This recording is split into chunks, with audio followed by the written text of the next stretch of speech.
এটা একটা ETP plant, industrial effluent treatment plant.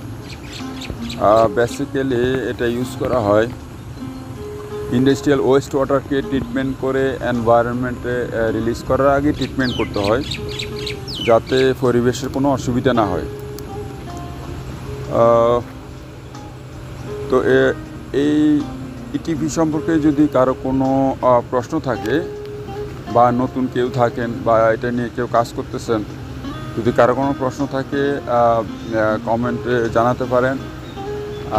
আমি আমার অভিজ্ঞতা থেকে, যেহেতু আমি দীর্ঘ 10 বছর ধরে এটা ইউজ করতেছি, আমার অভিজ্ঞতা থেকে আমি আমার ডিটেলস শেয়ার করব।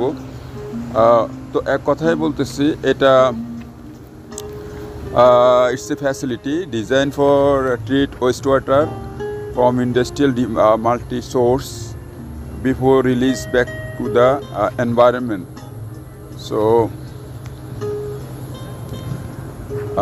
এক কথায় যদি বলি যে আপনি ইন্ডাস্ট্রিতে যে ধরনের বর্জ্য তৈরি হয় বিভিন্ন সোর্স থেকে, বিশেষ করে কেমিক্যাল ইন্ডাস্ট্রিগুলোতে, এগুলা সরাসরি যদি আপনি এনভায়রনমেন্টে ছেড়ে দেন, এনভায়রনমেন্টের ক্ষতি হবে এবং অনেক ক্ষেত্রে দেখা যাবে অনেক বিষাক্ত কেমিক্যাল থাকে।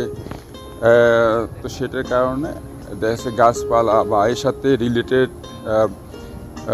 যত কিছু আছে সব কিছুর ক্ষতি হতে পারে। তো এটা ইন্টারন্যাশনাল একটা কমপ্লায়েন্স, এটা সকল ইন্ডাস্ট্রিকে, বিশেষ করে কেমিক্যাল ইন্ডাস্ট্রিকে এই কমপ্লায়েন্স মিট করতে হয়। সেক্ষেত্রে আপনাকে ইটিভি ইউজ করবে। কিন্তু বাংলাদেশে অনেক কোম্পানি ইটিভি থাকলেও তারা ব্যবহার করে না। বেসিক্যালি তারা পরিবেশের ক্ষতি করতেছে, আমি তাদের কথা বলতেছি না। নর্মালি যারা ব্যবহার করে তাদের জন্য এটা ম্যান্ডেটরি এবং এটা দরকার। এটা পরিবেশের ক্ষতির হাত থেকে রক্ষা করার জন্য। পলিথিন যেমন পরিবেশকে ক্ষতি করে, সেরকম। তো এখানে কেমিক্যাল যদি আমি সরাসরি এনভায়রনমেন্টে ছেড়ে দিই, সেটাও একটা বড় ক্ষতির কারণ। এই ক্ষেত্রে আপনাকে কী করতে হবে, ইন্ডাস্ট্রিতে বিভিন্ন সোর্স থেকে যে ওয়েস্ট ওয়াটার রিলিজ হয় সেগুলো ট্রিট করে এনভায়রনমেন্টে রিলিজ করতে হবে।